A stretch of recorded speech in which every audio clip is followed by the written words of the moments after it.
We had the NFL franchise tag deadline come and go. News about Nelson Agholor potentially not being charged has come out. And then John McMullen drops us with an article telling us the Eagles are worth $2.4 billion. But nothing happened this week, right, John? No, nothing ever happens in the NFL, Josh. You know that. This is the downtime, and it never stops. Obviously, you have Tom Brady today. Yep. Finally tapping out when it comes to the Deflategate story, and he'll serve his 4-game suspension. You also had the franchise tag deadline, where today was the day with those guys you could work out a long-term extension. If not, they have to play under their 1-year tenders, or they can sit out the entire season, which is very unlikely because we're talking about a significant amount of money. But basically it's Von Miller, yay, and Justin Tucker, yay, and everybody else, nay, on the franchise tag.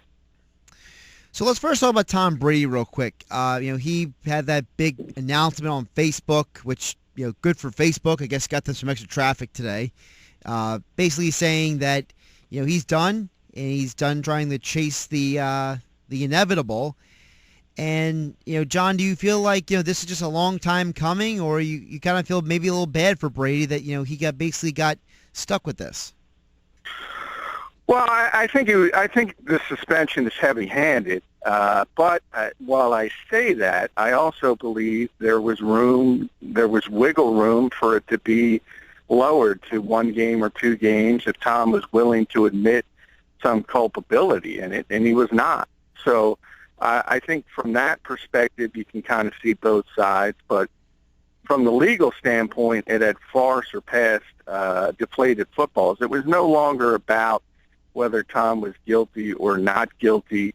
And I think a lot of people don't understand it. At this stage as a legal game, it was about Roger Goodell's power to implement this punishment. And the harsh reality for the players is they gave them that power, and they were not going to win in the end. And I think Tom kind of realizes that and sort of looked at the landscape and the fact that at his age, this is probably the best time to sit out 4 games if you're going to have to sit him out. So instead of waiting until next year, he decided to take his medicine this year. Also, isn't part of the issue, John, that if this would have been appealed and even if it got all the way to the Supreme Court, that if they basically came out and said with a ruling or a denial that, okay, you got to serve a suspension anyway, couldn't have that suspension then been proactive later this year, like he would have maybe missed the last 4 games or the first 4 games? No, if you look at the timing of how the Supreme Court does things, it would have definitely, he would have been able to play this season if he got to stay. They're very, very slow, and they take their time. And still, most of the cases, even the way the Supreme Court works, most of the cases they mull over. They never decide to hear anyway. So Ruth Bader Ginsburg, who's in charge of the 2nd District, she could have very well said, I'll give you the stay while I mull this over and give it to the rest of the court. And then at the end game, they could have said, nope, we're not gonna hear arguments, and we're just going to leave the current situation in place. That was the most likely scenario to this whole thing. Ted Olson probably informed Tom Brady of that, probably informed the NFLPA of that. But the Players Association, Josh, they came out with a statement and said they might still take this to the Supreme Court. They're just not going to look for a stay. So from where it stands right now, Tom Brady's going to serve his 4-game suspension. From his side of things, Deflategate is completely over. But the NFLPA may very well take this to the Supreme Court still. Let's transition to another court case. Reports are coming out that Nelson Agholor will not be charged in the accused incident that supposedly happened. We're still not even sure what did or didn't happen on June 10th. It looks like that Nelson Agholor is going to walk out of this without any issue, and that's good news for the Eagles. Yeah, it is. It's good news for him, too, obviously. And from all indications, that's what I've gotten from early in this investigation. And I think the key point of it is that whatever happened inside the strip club, and remember, this is such a bad look for the Eagles and Agholor because it was less than 2 hours after the team's minicamp ended. Right. And after Doug So Peterson talked about how excited he was and happy with the players and all this positivity was just oozing out of the building. It was just really, really bad timing, really immature actions, obviously, on Agholor's part. But from what we got early, it was pretty clear that there was no video, obviously, of the champagne room. Anybody who's been in the strip club, sorry for the ladies that are listening, but there's no video in the champagne room. But there's video all over the rest of the strip club. There was video outside in the parking lot. And from all indications, from what I've gotten, the alleged, the exotic dancer who is alleging that Agholor assaulted her was pretty calm when she was leaving the bar. She was picked up by a friend that could see that through the video. She didn't report anything to the police immediately and then did so later, sort of after mulling over things. Now, that by no means says Nelson Agholor is innocent, but when you're trying to build a case from a district attorney standpoint, it becomes very difficult. And I think that more than anything is what Seth Williams is going to believe at the end of this. And I just don't believe he's going to bring charges in this particular case, mainly because he can't win the case. So it's not a judgment and saying Nelson Agholor did nothing wrong. It's just if you're a DA and you can't prove something, it's no use wasting taxpayers' money. By the way, John, breaking news, it appears the Jets and Muhammad Wilkerson were able to get a deal done. Now, that is surprising. Ian Rappaport and Pro Football Rumors are both reporting that it looks like the deal is going to be a 5-year extension that's going to pay him roughly $17 million per season. Now, that's very surprising. Of all the franchise guys that were up against the deadline today, that would have been the one I would have said was least likely to get done for a number of reasons. One, the Fletcher Cox contract, and Mo was once he saw that, he was intent on getting more than what Fletcher Cox got. And then if you look at the Jets and what they have as a team, unlike the Eagles at Fletcher Cox's position, the Jets have guys like Sheldon Richardson and Leonard Williams, so they're very, very deep at that position. So I'm a little surprised that the Jets got something long-term done with Mo. And the Jets have, their official Twitter has announced it as well, Big Mo locked up. We've signed Mo Wilkerson to a multi-year contract extension. So yeah, I mean, he's a very good player, and you never want to lose very good players. So from that standpoint, it makes sense from the Jets, but for the way everything was trending, it is surprising because it looked like the Jets were ready to play hardball. But it's certainly good for both sides. Franchise tags, nobody likes them. The team doesn't like them. The players don't like them. And the end game in every one of these situations is to get something done long-term that makes each side happy. And some are more surprising than others. I'm not surprised at all that Von Miller got done. I saw all the hand-wringing over that was ridiculous. Right. I wrote about it 2 weeks ago. It was going to get done. Just the deadline kind of spawned action. Coming off the year he had and the fact that he's arguably the second-best defensive player in football behind J.J. Watt, the Denver Broncos were going to get something done with Von Miller. And the other aspects, as I said, I'm a little surprised the Jets got something done with Mo. The one deal that kind of fascinated me a little bit, John, was the whole Justin Tucker fiasco, because he basically came out. I don't know if it was him or his agent, but basically said that I'm not signing for Mason Crosby money.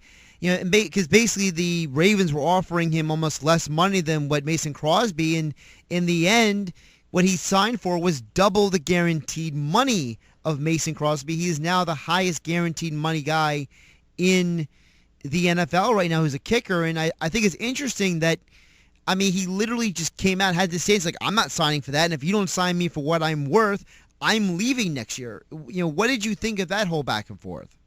Well, I think it was exactly what you said. It's a back and forth. And you have to use what leverage you have. And if you're a player, you can kind of say that. That's one of the few things you have on your side of the table and say, all right, if I don't get something done, I'm the best kicker in the game, I'm going to walk. if we don't get something done long term.